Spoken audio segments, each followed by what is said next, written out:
तो welcome back guys to my YouTube channel and this time हम फिर से मैथ्स की प्लेलिस्ट का अगला चैप्टर स्टार्ट करेंगे, that is ratio and proportion. उससे पहले मैं एक छोटा सा ब्रीफ दे दूं कि अभी तक हमने क्या किया है। मैथ्स में हमने अभी तक किया है परसेंटेज, फिर उसके बाद किया हमने एवरेज, और ये दोनों ही चैप्टर बहुत इंपॉर्टेंट हैं इन टर्म्स ऑफ जो आपका बैंकिंग होता है डीआई का, और जो एसएससी है उसके रिगार्डिंग। तो इनके चैप्टर वाइज ही क्वेश्चन आते हैं और थोड़ा बहुत एक डीआई आती है गलती से कभी 3 क्वेश्चन वाली। बट बैंकिंग के लिए बहुत इंपॉर्टेंट चैप्टर्स हैं, उन्हीं मेन चैप्टर्स को मैं कर रहा हूँ। पहला है परसेंटेज, दूसरा एवरेज, और थर्ड जो बहुत ही इंपॉर्टेंट आता है ratio and proportion. In 3 chapter से लिटरली पूरी क्वांट सॉल्व हो जाती है इन 3 चैप्टर से। रेशियो प्रोपोर्शन का यूज़ और परसेंटेज का तो यूज़ इतना ज़्यादा है कि अगर इन दोनों का कॉम्बिनेशन अच्छी से आए तो आप पर्सन कैन कंप्लीट एवरीथिंग। वो कुछ भी हो सकता है, time and distance, time and work, इन सारे कॉन्सेप्ट को समझ सकता है, प्रॉफिट एंड लॉस समझ सकता है, सिंपल इंटरेस्ट, कंपाउंड इंटरेस्ट, ये सब चीज़ें परसेंटेज और profit and loss, sorry percentage and ratio and proportion, इन दो से पूरा कॉन्ट सॉल्व हो जाता है, ये मैं कहना चाह रहा हूँ। ठीक है, क्योंकि दोनों का कॉन्सेप्ट ही लगता है हर। ठीक है, तो आज हम सीखेंगे रेशियो और प्रोपोर्शन के बारे में। तो सबसे पहले बात करते हैं रेशियो और प्रोपोर्शन होता क्या करके। देखो, हमने फ्रैक्शन के बारे में, उससे पहले आपको फ्रैक्शन के बारे में पता होना चाहिए। पी अपॉन क्यू के फॉर्म में होता है फ्रैक्शन, इतना पता होगा, जहाँ Q is not equal to zero होता है। ठीक है, अब यहाँ पे एक चीज़ समझने वाली है कि फ्रैक्शन कई तरीके से प्रेजेंट होता है यार। जैसे 5/10 है, 1/2 है, ये दोनों होने को तो एक ही वैल्यू कंटेन करता है। अगर मैं 5 से दोनों को काट दूँ तो 1/2 ही होना है। पर देखो, फ्रैक्शन दोनों ही है। अब इनमें से अगर मैं रेशियो की बात करूँगा कि कौन सा रेशियो में है, तो 1/2 रेशियो में होगा। ठीक है, याद रखना। वैसे तो लोग 5/10 को भी रेशियो कहते हैं और ये गलत नहीं है, बट रेशियो की एक्चुअल डेफिनेशन के अकॉर्डिंग क्या होता है कि the simplest form of fraction is called ratio. Ratio क्या है? सिंपलेस्ट फॉर्म ऑफ फ्रैक्शन है। इस चीज़ को हमेशा याद रखना कि जितना आप इसको सिंपलेस्ट में रखोगे उतना आपको रेशियो अच्छा मिलेगा। और रेशियो के बहुत सारे काम होते हैं। ठीक है, तो यार मैं ज़्यादा खचर पचर नहीं करता हूँ, सीधे ही शुरू करेंगे रेशियो के। और मैं एक चीज़ बता दूँ, इसमें मैं कुछ टाइप वाइज रेशियो के क्वेश्चन कराऊंगा, क्योंकि देखो कई तरीके से लोग रेशियो के क्वेश्चन कराते होंगे, बट आई फील कि अगर इस टाइप के अकॉर्डिंग चलो तो थोड़े बहुत कॉन्सेप्ट क्लियर होते हैं कि रेशियो को हम कैसे कैसे और किस तरह से इस्तेमाल कर सकते हैं। ठीक है, और मैंने जितने भी टीचर से पढ़ा है, मुझे ये वाला मेथड बहुत अच्छा लगता है। सो स्टार्ट करते हैं टाइप वाइज, और समझने के लिए भी ईजी रहेगा। पर उससे पहले कुछ एग्जाम्पल मैं आपको करा देता हूँ। जैसे अगर मुझे एक तरीके से रेशियो प्रोपोर्शन के बारे में एक और चीज़ कहनी हो, रेशियो के बारे में स्पेसिफिकली, जैसे किसी का रेशियो दिया होता है 5:7 दिया है ए और बी का। तो रेशियो का यूज़ केवल उसका सिंपलेस्ट फॉर्म दिखाने के लिए ही नहीं होता, रेशियो की कई चीज़ें बताता है। जैसे ए की वैल्यू 5, बी की वैल्यू 7, एक्स कुछ ना कुछ होती होगी। याद रखना, अगर मुझे कभी ना कभी इन वैल्यूज़ को नॉर्मल फॉर्म में लिखना होगा तो एक्चुअली में ऐसा होता होगा और ऐसा होता होगा। ये एक्स क्या है? वो पार्ट जो कट गया होगा। सिंपलेस्ट लाने के लिए हमें क्या करना पड़ता है? कुछ ना कुछ किसी से डिवाइड तो करना पड़ता है कॉमन। जैसे 5/10 है, अगर मैं अच्छी से देखूँ तो ये ऐसे ऐसे कह सकता हूँ मैं इसको। यहाँ पे जो एक्स का काम, जो ये मैंने एक्स लिखा है, यहाँ पे एक्स का काम क्या कर रहा है? 5 तो कर रहा है। तो एक्स क्या है? एक्स है तुम्हारी वो जो कॉमन वैल्यू जो दोनों के पास होती है, ए और बी के पास। ठीक है, पहली चीज़ ये। दूसरी चीज़ ये समझने वाली है कि रेशियो हमें कुछ चीज़ें बहुत क्लियरली बताता है। क्या? देखो, अगर ए की वैल्यू 5 है, बी की वैल्यू 7, 5:7 है ए की वैल्यू और बी की वैल्यू। ठीक है, तो यहाँ से क्लियर है कि A is less than B. क्यों होगा लेस देन बी? क्योंकि ए की वैल्यू 5x है, बी की वैल्यू 7x है। चाहे x की वैल्यू कुछ भी हो, 7x हमेशा बड़ा होगा 5x से। तो रेशियो में जिसके सामने जो होता है वो क्लैरिफाई करता है कि कौन बड़ा है कौन छोटा। ए की वैल्यू बी से छोटी है, पहली चीज़। बी की वैल्यू ए से बड़ी है, दोनों सेम ही होता है। ठीक है, उसके अलावा हम इस फैक्टर का कहीं और भी इस्तेमाल कर सकते हैं। कहाँ? कंपैरिजन में। रेशियो का मेन काम क्या होता है? कंपैरिजन होता है।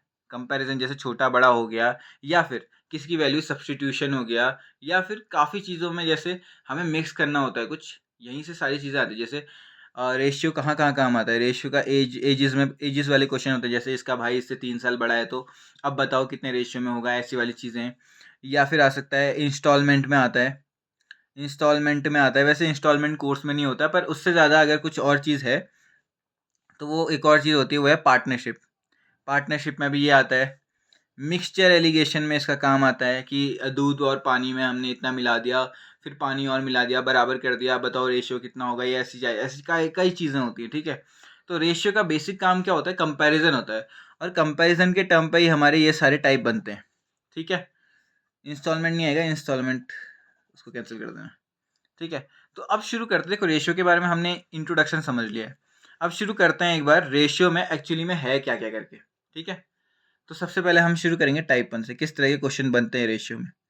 टाइप 1 हमसे कहता है कि देखो, अगर कोई चीज़ रेशियो में दे रखी है, जैसे ए रेशियो बी की वैल्यू दी है मुझे, ठीक है, तो मैं उसका यूज़ फ्रैक्शन में डायरेक्ट पुट करके कर सकता हूँ। किस में कर सकता हूँ? फ्रैक्शन में डायरेक्ट पुट करके कर सकता हूँ। किस किस कंडीशन में, देखना। जैसे for example A ratio B दिया है, वही चीज़ ले लेते हैं। 5:7 दिया है, ठीक है, और मेरे से क्या रखा है कि ए प्लस बी, ए माइनस बी की वैल्यू निकालो कितनी होती है करके, ठीक है। एक तरीका तो सीधा है कि 5x करके देखो। 5x माइनस 7x कितना हो जाएगा? 12x अपॉन माइनस 2x कितना हो गया? -6/1। ये इसका रेशियो हो गया नहीं हो गया? या तो ऐसा करो, या फिर ए की जगह सीधे 5 पुट करो, बी की जगह सीधे 7 पुट करो। 5 + 7, 5 - 7, 12/-2 -6/1, ठीक है। अब यहाँ पे एक चीज़ आती है कि अगर अगर हम डायरेक्ट ही रख सकते हैं, तो भैया यूज़ ही क्या है 5x और 7x लेने का? रेशियो का मतलब तो सीधे वैल्यू हो गई ना फिर। तो इसका ये मतलब नहीं है। अब मुझे इसे समझाने दो कैसे। देखो, एक टर्म यूज़ होता है मैथमेटिक्स में, थोड़ा समझना पड़ेगा इसको। होमोजीनियस। होमोजीनियस का मतलब क्या होता है? होमोजीनियस का मतलब होता है बराबर। यानी कि अगर देखो, जैसे a प्लस बी और a माइनस बी है, यहाँ पे जो ऊपर वाला टर्म है, a की पावर में देखा जाए तो एक ही है, b की पावर भी एक ही है, नीचे a की पावर भी एक है, b की पावर भी एक है, इन सब की पावर एक एक ही है, तो बराबर है।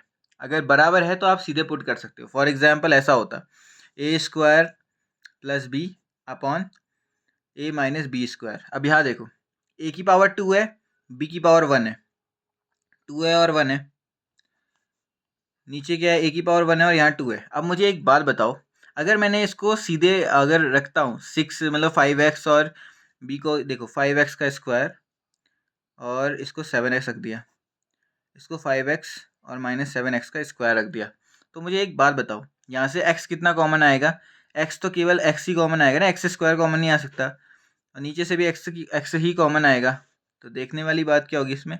25x + 7 बचेगा, और वहाँ बचेगा 5 - 49x। तो देख रहे हो, कहीं ना कहीं x बच जा रहा है, और x का तो हमें पता ही नहीं है, ये कट भी गया। तो होमोजीनियस यही चीज़ बोलता है। होमोजीनियस कहता है अगर ऊपर और नीचे, अगर साइंस के साथ जितने भी वैल्यू है, सबकी पावर एक जैसी है। कितनी है? एक जैसी है। जितनी न्यूमरेटर में सबकी पावर बराबर होनी चाहिए और एक जैसी होनी चाहिए, डिनोमिनेटर में भी सबकी पावर एक जैसी होनी चाहिए और बराबर होनी चाहिए, ठीक है। किसके? न्यूमरेटर के कंपैरिजन में। जब ये दो कंडीशन फॉलो हो, क्या? एक तो अपने आपस में जो प्लस माइनस के साइन वाले मेंबर्स हैं उनके साथ पावर सेम होनी चाहिए। Power same in the sense कि ऐसा है, मान लो a² + ab है, ठीक है, और यहाँ पे आ गया a प्लस और a² + b²। अब बोलने की बात होगी, यहाँ पे आप वैल्यू रख सकते हो कि नहीं रख सकते हो इस वाले क्वेश्चन में। इस वाले क्वेश्चन में अगर देखा जाए तो a² पावर 2 हो गई x की, ए बी में क्या होगा? a का x आएगा, b का x आएगा, पावर 2 हो गई x की, a² में x से 2 हो जाएगा, b² में 2 हो जाएगा। तो क्या कहा था मैंने? पहली चीज़ तो जो आपस में है उसमें पावर सेम होनी चाहिए, इसकी 2 है, इसकी 2 है, सही हो रहा है। दूसरी चीज़ क्या कही थी? न्यूमरेटर और डिनोमिनेटर की पावर सेम होनी चाहिए, इसकी 2 दोनों जगह है, इसकी भी 2 दोनों जगह, सही है। तो ये होमोजीनियस है, ठीक है। होमोजीनियस को ऐसे पहचानना है। और देखो, जब भी होमोजीनियस होता है आप सीधे रेशियो की वैल्यू पुट कर सकते हो, सीधे। अब इससे फ़ायदा क्या होगा? इससे फ़ायदा ये होगा कि आपको बस ये एक्स लिखने की ज़रूरत नहीं पड़ेगी और सीधे वैल्यू निकाल सकते हो आप, ठीक है। इससे कुछ क्वेश्चन करते हैं और समझते हैं कि किस में वैल्यू रखनी है और किस में नहीं। अब जैसे ये वाला क्वेश्चन है, देखो ये वाला क्वेश्चन हर जगह आता है। जो भी मतलब एक अच्छा खासा पेपर है जिसमें रेशियो की वैल्यू पूछी जाती है डायरेक्ट, ठीक है। बैंकिंग वाले में आ भी सकता है, नहीं भी आ सकता है, बट काफ़ी ऐसे क्वेश्चन होते हैं, सॉरी काफ़ी ऐसे पेपर्स होते हैं जहाँ पे ये क्वेश्चन आ जाता है। ऐसा ही मिलता जुलता CND के टाइप का हो गया, या फिर प्रपोर्शन के टाइप का हो गया, आता ही आता है। और उसका रीज़न ये है कि वो बेसिक नॉलेज चेक कर रहे होते हैं, जो बेसिक क्वेश्चन होते हैं, जैसे CDS में भी आया ये क्वेश्चन ऐसे ही, ठीक है। अब यहाँ पे एक समझने वाली चीज़ है कि कहा गया है A और B का रेशियो C और D के रेशियो के बराबर है और E और F का रेशियो भी उतना ही है। कितना है? 11/17 है। यानी कि अगर मैं A की वैल्यू रखूँगा तो 11x, C की वैल्यू 11x, E की वैल्यू 11x, B की वैल्यू 17x, D की वैल्यू 17x, F की वैल्यू 17x। अब आप कहोगे सर ये कैसे पॉसिबल हो सकता है? बात तो सही है, क्या पता ना पॉसिबल हो। देखो एक एग्जांपल लेते हैं, पहले मैं क्वेश्चन समझाता हूँ कि ये कहना क्या चाह रहे हैं।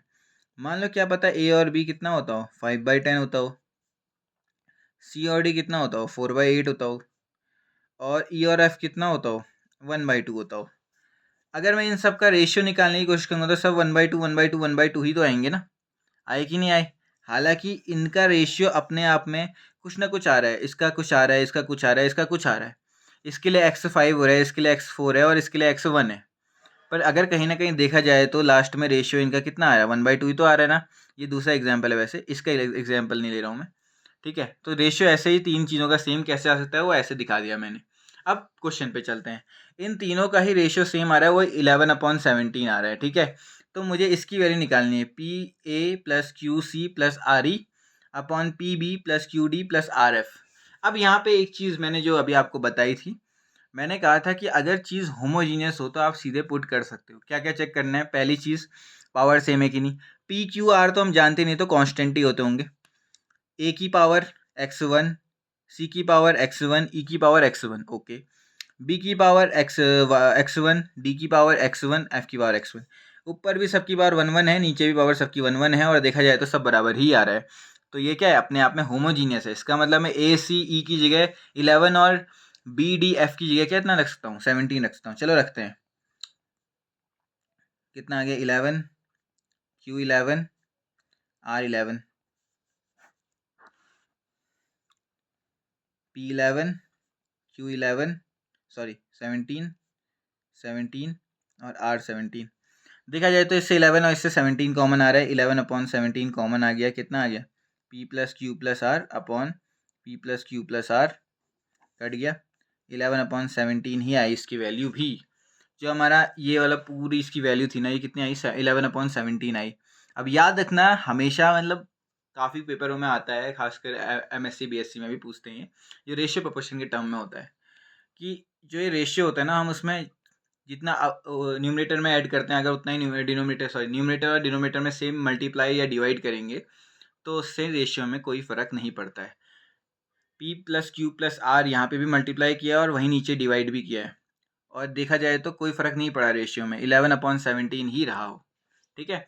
तो बेसिक फॉर्मूला होता है ये रेशियो प्रोपोर्शन के, और बेसिक क्वेश्चन होते हैं। कई बार आता भी है ये चेक करने के लिए कॉम्पिटिटिव एग्जाम्स में, ऐसे ही बेसिक नॉलेज चेक करने के लिए। तो हम आगे चलते हैं अपने एग्ज़ाम के बेस पे। अगर देखा जाए तो इतना आप समझ गए हैं कि वैल्यू कब रखनी है और कब नहीं। तो जस्ट फॉर योर प्रैक्टिस कुछ क्वेश्चन हैं, उनको करते हैं, ठीक है। अब जैसे मैंने यहाँ पे 4 क्वेश्चन लिखे हुए हैं, 1 2 3 4। अब मैं इस क्वेश्चन में सॉल्व नहीं करने वाला, सॉल्व आप लोग ही करेंगे। It will be a homework, अगर जो देख रहा है उसके लिए, या फिर इन फ्यूचर जो देखता है। तो मैं बस इतना बताने वाला हूँ कि होमोजीनियस कौन है और कौन नहीं, ठीक है। तो सबसे पहले वाले क्वेश्चन में आते हैं A+B और A-B। तो देखा जाए तो एक एक दोनों की पावर 1 1 है, यहाँ नीचे भी 1 1 है।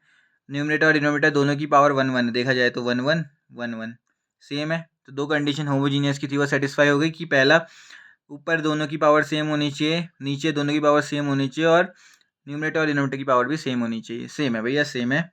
तो यहाँ पे आप A की जगह 5 और B की जगह 7 रख सकते हो, बिल्कुल रख सकते हो, ये होमोजीनियस है। अगला, यहाँ पे देखा जाए तो पावर 3 3 3 सेम, नीचे भी 3 3 पावर सेम, और ऊपर भी पावर 3 3 है, नीचे भी पावर 3 3 है, तो ये भी सेम है, ये भी होमोजीनियस हो गया। ओके, इसमें भी आप x की वैल्यू, सॉरी x को भी x/, y को भी 5/7 ही लिखो यार। x की वैल्यू आप कितनी रख सकते हो? 5 रख सकते हो, और y की वैल्यू 7 रख सकते हो। Okay, no problem. Next, x की पावर 2, y की पावर 2, x की पावर 2, y की पावर 2, नीचे और ऊपर सेम है पावर, और दोनों की पावर सेम सेम ही है, 2 है, ठीक है। ये भी होमोजीनियस है, बिल्कुल कोई दिक्कत नहीं है। इन तीनों के तो आप आंसर निकाल सकते हो। नेक्स्ट की बात करते हैं, x की पावर 1, y की पावर 2। यहाँ पे पावर का मिसबैलेंस आ गया, तो और कंडीशन देखनी ही नहीं है, ये अपने आप में होमोजीनियस नहीं होता। तो सवाल आएगा सर इसके आंसर कैसे निकालेंगे?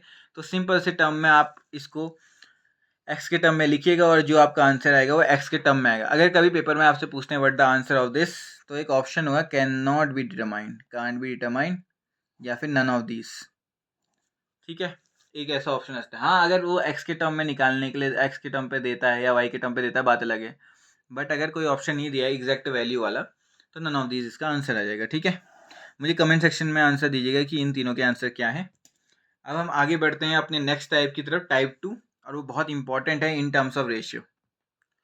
टाइप 2 आता है हमारा कॉम्बिनेशन। सुनने में भी साफ पता चल रहा होगा कॉम्बिनेशन का मतलब क्या होता है। कॉम्बिनेशन का मतलब होता है मर्जिंग। अब सर ये मर्जिंग होती क्या है और इसका काम क्या है रेशियो में? तो देखो, ऐसे क्वेश्चन आपने कई देखे होंगे जिसमें क्या होगा, ए रेशियो बी आपका कुछ वैल्यू है, जैसे 5:3 है, और बी रेशियो सी आपका कुछ है, जैसे मान लेते हैं 5:7 ले लिया। ठीक है, ए रेशियो बी 5:3 है और बी रेशियो सी 5:7 है। ठीक है, मेरे से कहा जाएगा find the value of A ratio B ratio C. ठीक है यार, इसके निकालने के काफ़ी तरीके हैं। एक तरीका ये हो सकता है कि आप इनको इनसे मल्टीप्लाई कर दो, आंसर आ जाएगा। कैसे मल्टीप्लाई करना है सर? ये देखो, ए रेशियो बी कितना है, 5:3 है, बी रेशियो सी कितना है, 5:7 है। अब आप क्या करेंगे, यहाँ पे B3 है, यहाँ पे B7 है, बराबर करने के लिए क्या करेंगे, इसको 5 से मल्टीप्लाई, इसको 3 से मल्टीप्लाई, दोनों को 3 से और तीनों से 5 से करना पड़ेगा। 25, 15, 15, 21, तो कितना आ गया, A ratio B ratio C कितना आ गया, 25, ए का था, बी का 15 आ गया और सी का 21 आ गया।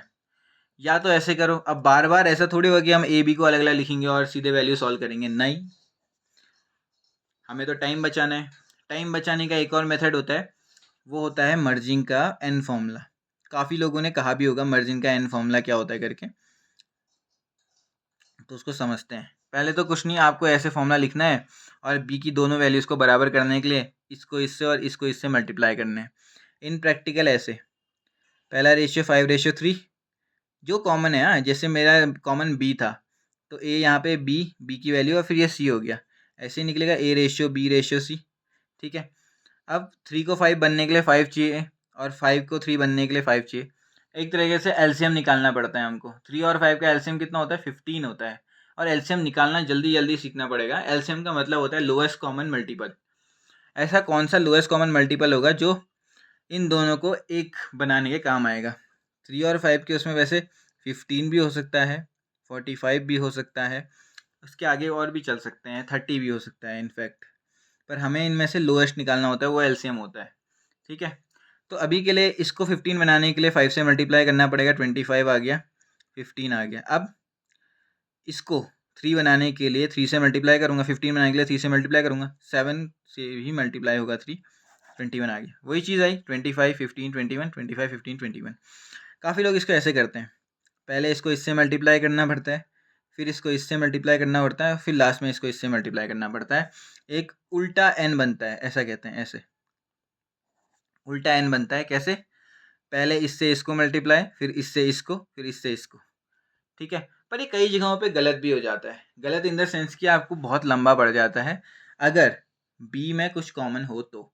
For example, A ratio B कितना दिया हुआ है, 3:2 दिया हुआ है। ठीक है, और बी रेशियो सी कितना दिया हुआ है, बी रेशियो सी दिया हुआ है 4:1। ठीक है, तो हम अपने मेथड से करते हैं। A ratio B ratio C कैसे लिखोगे, 3:2, 4:1। अब यहाँ पे एलसीएम क्या होता होगा, 2 का 4 बन गया, 4 का 2 नहीं बन सकता, तो 4 और 2, 4 से 4 दोनों में आता है, 4 अपनी टेबल में भी आता है, 4 2 की टेबल में भी आता है, तो एलसीएम बन गया। एलसीएम निकालने का सीधा तरीका है, समझो कि अगर दो बड़े मतलब दो अलग अलग वैल्यूज़ हैं, तो दोनों की टेबल में सबसे जल्दी कौन सी चीज़ आ सकती है। 2 की टेबल में सबसे जल्दी 4 आएगा, 4 की टेबल में सबसे जल्दी 4 ही आएगा, 4 बन जा 4। ठीक है, 8 नहीं आएगा, 4 आएगा। तो दोनों में सबसे कॉमन मल्टीपल क्या है, 4 है। अब देखो 4 तो पहले से 4 ही है, तो 3 × 4 करने की ज़रूरत नहीं है। 2 को 4 बनाने के लिए × 2 करना पड़ेगा, बस हो गया, 6, 4, 1। अब ये आएगा कि यहाँ पे ये n वाला फॉर्मूला लंबा पड़ जाता है, आएगा तो इससे भी। n के फॉर्मूले से क्या होगा, 3 × 4 12, 4 × 2 8, 2 × 1 2 हो गया। फिर इसमें से कॉमन फैक्टर करना पड़ेगा, देखो सब में 2 का मल्टीपल है, तो ये ऐसा हो जाएगा। ठीक है, इतना लंबा ना करना पड़े तो इसको समझना है इस चीज़ को कि हमें b बराबर करने हैं। एलसीएम के बेस पे 2, एलसीएम समझना इस चीज़ को, एलसीएम बहुत इंपॉर्टेंट होता है। तो 2 को 4 करना है तो इंटू 2 करना पड़ेगा। 4 तो अपने आप में ही लीस्ट कॉमन मल्टीपल होता है 2 और 4 के बीच में। एलसीएम ऐसे निकालते हैं हम, 2 और 4 बचपन में पढ़ा होगा हमने, ऐसे 2 का फैक्टर किया, ये 2 आ गया, फिर 2 का फैक्टर किया, ये प्राइम फैक्टराइजेशन करते हैं, फिर इन दोनों को मल्टीप्लाई करते हैं, जो वैल्यू आती है वो एलसीएम होती है। ठीक है, ऐसे एलसीएम निकालते हैं। पर अब बड़े हो गए हैं तो अब एक अंडरस्टैंडिंग होनी चाहिए कि कोई चीज़ है, जैसे एलसीएम कैसे निकालते हैं यहाँ वाले केस में। फॉर एग्जांपल ये 2 नंबर है, इन दोनों में कॉमन कितना है 2, अब बचा कितना 1 और 2, तो 2 इंटू 2 कितना हो गया 4 हो गया। ऐसे करके जल्दी से निकालना होता है सोच के। ठीक है, और भी ईजी एक चीज़ होती है एलसीएम में, अगर किसी का मल्टीपल आ रहा है जैसे 5 और 10, अगर 5 की टेबल में 10 आता ही है ऑब्वियसली, और 10 खुद की टेबल में भी आता है, तो 10 ही होगा एलसीएम। ऐसे ही 5, 10, 30, इसमें एलसीएम क्या होगा, इसमें एलसीएम 30 होगा, क्योंकि 10 की टेबल में भी आता है और 5 की टेबल में भी आता है। तो इन चीज़ों को एलसीएम के बेस पे समझना। ठीक है, तो अभी हम थोड़ा सा मर्जिंग करते हैं और इसके थोड़े क्वेश्चन करते हैं, और फिर मैं आपको इसका इंपॉर्टेंट यूज़ बताऊंगा। तो जैसे हमारे कुछ क्वेश्चन हैं, मैंने यहाँ पे जानबूझ के ऐसे क्वेश्चन चुन रखे हैं जहाँ पे एलसीएम डायरेक्ट मल्टीप्लिकेशन होता है। यानी कि देखो, अगर कभी ऐसा हो कि ऐसे 2 प्राइम नंबर आ रहे हो, प्राइम नंबर या फिर को प्राइम नंबर, सॉरी को प्राइम नंबर ऐसे नंबर्स होते हैं जिनके बीच में कोई भी फैक्टर लाई नहीं करता केवल 1 के अलावा। ठीक है, उनको को प्राइम नंबर कहते हैं और इनका एलसीएम आपस में मल्टीप्लिकेशन होता है। ठीक है, तो मैंने जानबूझ के ऐसे नंबर ले रखे हैं जो को प्राइम है, ताकि आपको समझ में आए कि इनका एलसीएम डायरेक्ट मल्टीप्लिकेशन से आता है करके।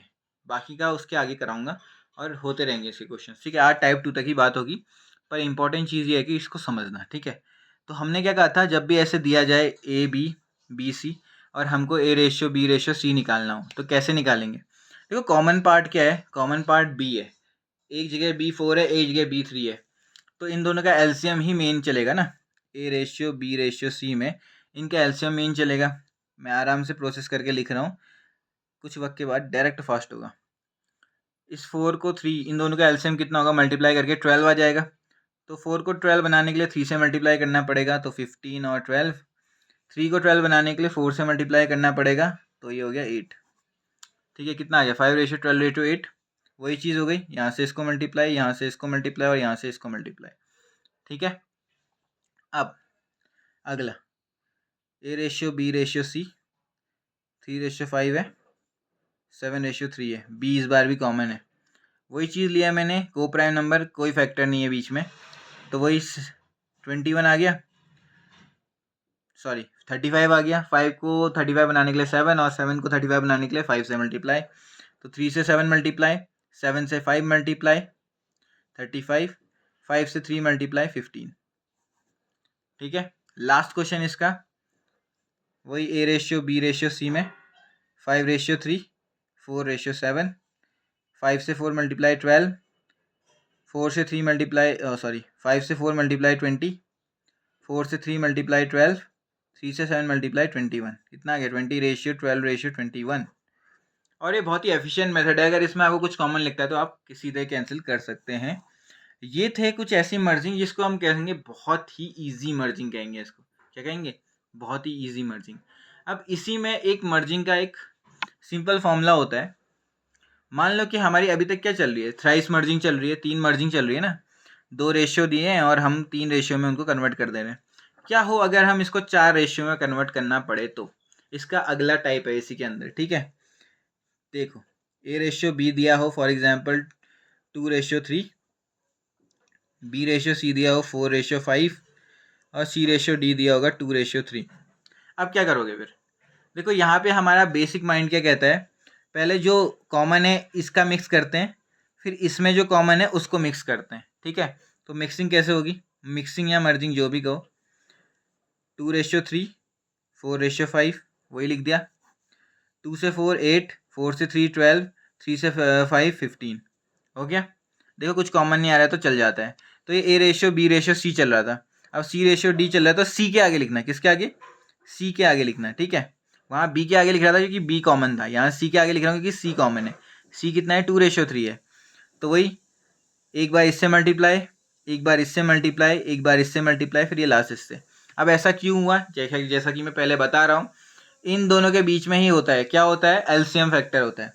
तो मुझे इसे 30 बनाना पड़ेगा, 30 बनाने के लिए आप देखो 15 को 30 बनाने के लिए सबको इंटू 2 से करना पड़ेगा, और 2 को 30 बनाने के लिए सबको 15 से मल्टीप्लाई करना पड़ेगा। यहाँ 2 से मल्टीप्लाई करूँगा तो 16, 24 और 30 बन गया। ये भी 30 बन ही गया क्योंकि 30 है ये। और 15 इंटू 3 कितना होता है? 45 होता है। कॉमन कुछ भी नहीं आ रहा है, तो ये क्या हो गया? हमारा रेशियो बन गया किसका? A ratio, B ratio, C ratio, D। ठीक है, ऐसे करके आपका क्या बनता है? रेशियो की मर्जिंग होती है। अब बात आई, सर इतनी मर्जिंग हो क्या रहा है, इतना क्यों करा रहे हो? तो बेसिकली इसका यूज ये है कि कई बार ऐसा होता है, हमें क्वेश्चन में ऐसे मिला होता है। देखो जैसे अभी तो आप प्रॉफिट लॉस नहीं पढ़ा है, पर उस टाइम जब प्रॉफिट लॉस पढ़ोगे, इसलिए एक एग्जांपल बता रहा हूँ। आपने नाम सुना होगा मार्क प्राइस और कॉस्ट प्राइस और सेलिंग प्राइस। ठीक है, डिस्काउंट वाले में होगा मैक्सिमम नहीं, मार्क प्राइस वो प्राइस होता है जो लिखा हुआ होता है पैकेटों में, सेलिंग प्राइस वो होता है जिस पे एक्चुअली में बेचा गया होता है, और कॉस्ट प्राइस वो होता है जिस पे आपने खरीदा होता है। ठीक है, तो कुछ ऐसे क्वेश्चन होंगे जिसमें मार्क प्राइस और सेलिंग प्राइस का आपके पास रेशियो होगा, और सेलिंग प्राइस और कॉस्ट प्राइस का आपके पास रेशियो होगा। और अगर आप मर्ज कर दे तो यहाँ से आपको मार्क प्राइस और कॉस्ट प्राइस के बीच में अंतर पता चल जाएगा। हालांकि रेशियो में हम आगे और जाएंगे, इसका काम केवल प्रॉफिट एंड लॉस में ही नहीं आता, और जगह पे भी बहुत काम आता है, जहाँ पे 2 या 3 ऐसे टर्म मिले होते हैं रेशियो में, और आपको जल्दी से उसमें रिलेशन निकालना होता है। एजीज इनमें जितना आपको रेशियो के बारे में पता होगा, आप उतनी जल्दी इसको सॉर्ट आउट कर सकते हो। काफ़ी बच्चे तो क्या करेंगे, 2 रेशियो दिए होंगे, उनको अच्छी से सॉल्व करने में लगे रहेंगे, उसमें टाइम वेस्ट हो जाता है। आपको ये पता चलेगा आगे जाके इन चैप्टरों में कि अगर आपके पास रेशियो है, आपके पास सब है। अगर आपको रेशियो पता है ना, तो आप सारी चीज़ें निकाल सकते हो, और कैसे निकाल सकते हो मैं आपको इसमें फर्दर बताते रहूँगा। देखो रेशियो एक तो ऐसे टर्म पे दिखाया जाता है, A ratio B equals to something x ratio y होता है। एक तो ऐसे टर्म पे दिखाया जाता है, पर एक ऐसे भी दिखाया जाता है और एक ऐसे भी दिखाया जाता है। ठीक है, उस टाइम पे आप उसको रेशियो में कैसे कन्वर्ट कर सकते हैं बिना सोचे, बिना ज़्यादा दिमाग घिसाए, या बिना अपनी कलम को चलाए। ठीक है, इस चीज़ को जल्दी से समझते हैं क्योंकि ये थोड़ा इम्पोर्टेंट हो जाता है।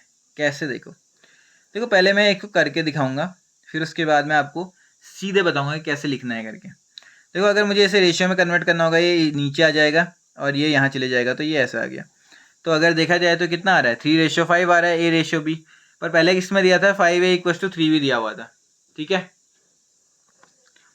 अब इससे आगे एक बात देखते हैं। ठीक है, तो अगर कभी भी अगर देखा जाए तो ए के आगे 3 और बी के आगे 5 ही आ रहे हैं, तो इसका मतलब अगर कभी हमें इस टर्म में मिलता है, तो जो ए के आगे नंबर होगा और जो बी के आगे नंबर होगा वही उसका रेशियो टर्म भी होगा। कैसे देखते हैं? चलो 6a=7b, तो मैं सीधे ए रेशियो बी कितना लिख दूंगा? 7:6 लिख दूंगा। ए के लिए 7 और बी के लिए 6, बी के लिए 6 आ रहा है और ए के लिए 7 आ रहा है। ठीक है, तो कभी भी आपको ऐसे रेशियो मिलता है तो आप सीधे रेशियो कहते हैं, ज़्यादा 1-2 लाइन खर्च करने की ज़रूरत नहीं है, ये ऊपर नीचे करने की ज़रूरत नहीं है, सीधे लिख देना है। ए के आगे जो वैल्यू है और बी के आगे जो वैल्यू है वो उसका रेशियो है। अब ये कहाँ काम आता है? जैसे एग्जाम्पल में ऐसा आ गया, 75% of A is 70% of B, मुझे रेशियो निकाल के दिखाओ कहता है। तो परसेंटेज हमने कर रखा है, 75% को कितना कहते हैं? 3/4 कहते हैं। अगर परसेंटेज वीडियो आपने देखी है, नहीं देखी है तो आप मैथ्स के उसमें प्लेलिस्ट में जाके देख सकते हैं, बहुत इजी है और आपको समझ में भी आ जाएगा, पहला ही वीडियो है उसके रिगार्डिंग।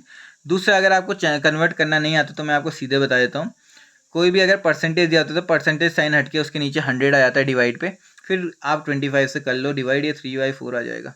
ठीक है, ऐसे 70 के नीचे भी 100 आएगा तो ये 7/10 आ गया ऑफ बी।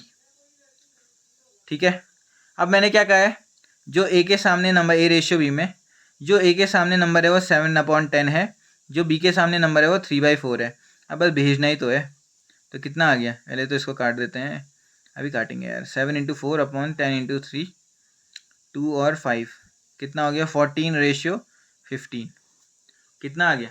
14:15 आ गया ए रेशियो बी। ठीक है, सीधे आप वैल्यू रख सकते हो। सॉल्व करना चाहो तो यहाँ पहले सॉल्व भी कर सकता था मैं 2/5 और फिर रख सकता था मैं, और बात एक ही आती। ठीक है, अब यहाँ पे दूसरी चीज़ जो है, पहला टाइप तो ये है, आई होप आपको समझ में आया होगा कि अगर कभी कोई 2 नंबर ऐसे दिए जाते हैं जिसमें एक्स और वाई ऐसे नंबर दिए गए हैं, तो आप ए को रेशियो बी को कैसे लिख सकते हो? ए के सामने जो है और बी के सामने जो है, सीधे लिख सकते हो। दूसरी चीज़ आती है, अगर आपको किस फॉर्म में मिले, अगर वो उसके आपको नीचे मिले तो क्या करोगे? ठीक है, अब इस वाले केस में देखो, अगर वो आपको नीचे मिले तो आपको पहले बी नीचे और 4 ऊपर करना पड़ेगा, तो 4:7 आ गया। ठीक है, या फिर आपको सिंपल भाषा में अगर मैं बोलूँ कि जिसके नीचे जो होगा वही उसका क्या होगा, रेशियो टर्म होगा। यहाँ पे अगर मुझे A/B लिखना होगा तो A के नीचे 4 है, B के नीचे 7 है, तो क्या आ गया, 4:7 आ गया।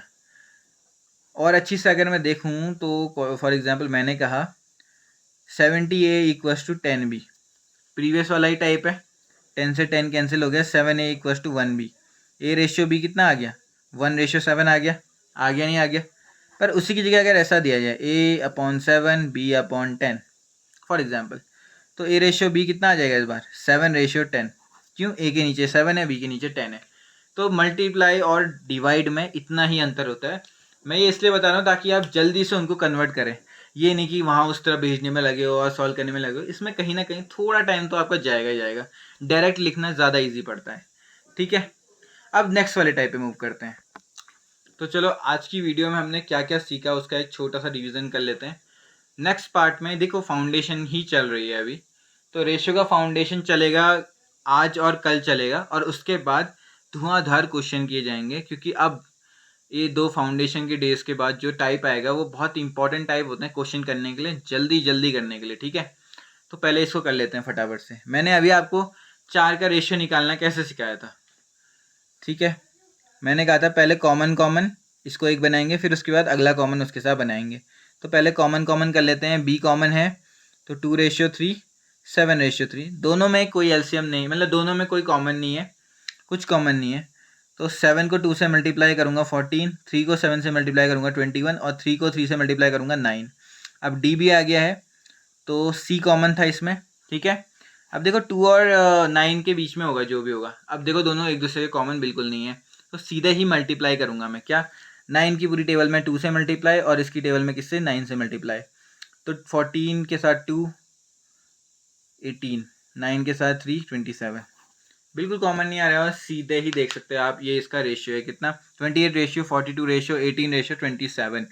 ये आगे किसी क्वेश्चन, ये आगे आपके मर्जिंग के क्वेश्चन, किसी क्वेश्चन आगे, मर्जिंग के क्वेश्चन आगे। अब वहीं आपके कुछ और क्वेश्चन भी हैं, जैसे अब इसमें मेरे से पूछा जाए A/B/C/D निकालो, A/B/C/D निकालो। तो मैंने आपको एक चीज़ अभी अभी बताई थी कि जिसके नीचे जो होगा वही उसका क्या होगा, रेशियो टर्म होगा। तो क्या आएगा, 3:4:5:6। ज़्यादा सोचने की ज़रूरत ही नहीं पड़ेगी, इतना ईजी ये सिस्टम रहेगा। अगला देखते हैं। अब हमारा नेक्स्ट क्वेश्चन, सर अगर ऐसा हो कि मल्टीप्लाई में भी आ जाए और डिवाइड में भी आ जाए तो हम क्या करेंगे। देखो मल्टीप्लाई और डिवाइड में आगे, पहली बात तो मैं आपको बता दूं, जब मैंने आपसे कहा था कि 3A = 5B वाले क्वेश्चन में जो टर्म होता है A/B में, वो सीधे 5:3 हो जाएगा, इसका टर्म इसके सामने, इसका टर्म इसके सामने। पर जब 3 वाला नंबर होता है ना, सबसे पहले तो सर आप क्या नहीं कर सकते, इनको सीधे ऐसे ही लिख सकते, A/B आपका 3, मैंने क्या कहा था, A के सामने जो होगा, अब A के सामने 3 भी है, A के सामने 1 भी है, B के सामने 2 भी है, B के सामने 1 भी है, C के सामने 3 भी है, 2 भी है, तो ऐसे तो वैल्यू नहीं निकल सकती। तो ऐसी कंडीशन में क्या है, सबसे ईजी और सबसे अच्छा मेथड क्या लग रहा है, जिसके नीचे आ रहा है वो डिट्टो नीचे आ जा रहा है। तो सर अगर हम कुछ ऐसा कर दें जिससे ये दोनों भी नीचे आ जाएं तो कैसा रहेगा। तो ये दोनों नीचे कैसे आ सकते हैं, जब मैं किसी ऐसे नंबर से इनको डिवाइड कर दूं, सबको किसी ऐसे नंबर से डिवाइड कर दूं जिससे ऊपर का टर्म हमारा कैंसिल आउट हो जाए। सीधी सी बात, वही चीज़ करनी पड़ेगी इसको सिंपल करने के लिए भी, क्या, एलसीएम। देखो एलसीएम का रोल कहाँ कहाँ आता है, एलसीएम का रोल वहाँ तो पक्का ही आएगा जहाँ किसी दो चीज़ का कॉमन हमें निष्कर्ष निकालना होगा, या फिर कोई ऐसा कॉमन वैल्यू निकालनी होगी जिससे दोनों वैल्यू कट जाएं।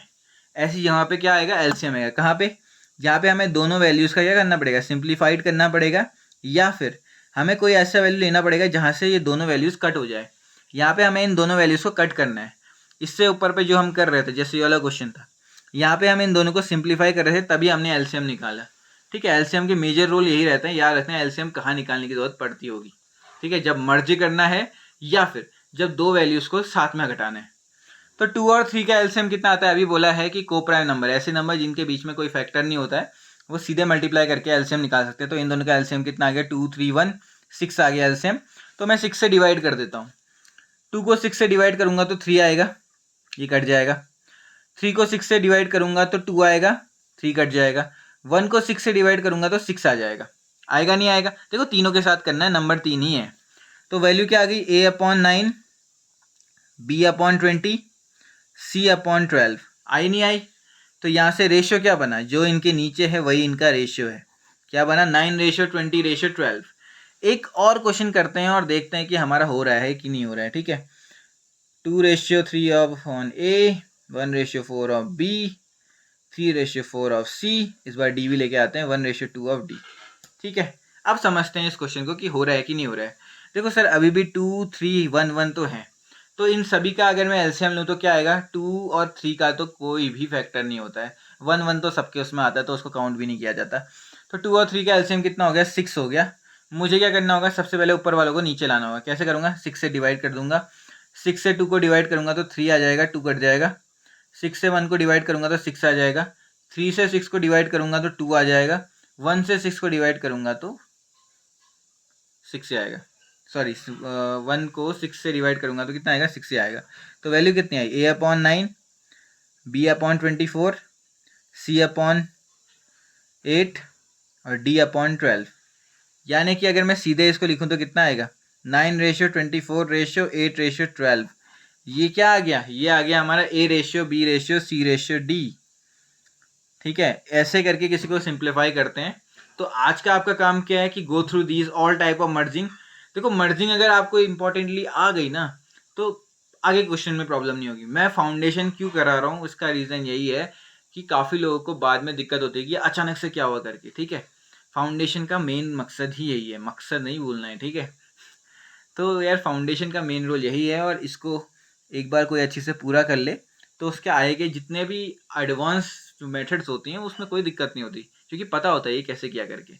सो I hope you like the video, and अगर अच्छी लगती है तो follow my channel as well. देखो काफ़ी मतलब मैंने लास्ट टाइम वीडियोस में थोड़ा चेक किया तो आई फील दैट कि जो नॉन सब्सक्राइबर्स हैं उनमें से अबाउट 60%, ठीक है, नॉन सब्सक्राइबर्स मेरी वीडियो देख रहे थे, बट उन्होंने सब्सक्राइब नहीं किया।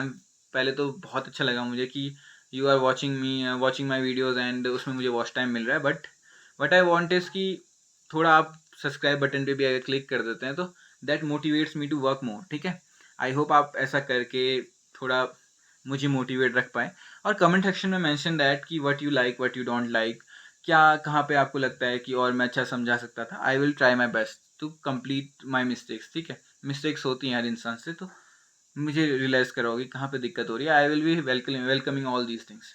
तो थैंक यू अगेन। कल फाउंडेशन की अगली क्लास होगी, और आई हैव डिसाइडेड कि अभी पूरा मैथ्स का ही सेक्शन चलेगा। मैथ्स फटाफट खत्म करते हैं, फिर रीजनिंग खत्म करते हैं, देन हम लोग इंग्लिश और चीज़ों में भी चलेंगे। ठीक है, ओके, थैंक यू।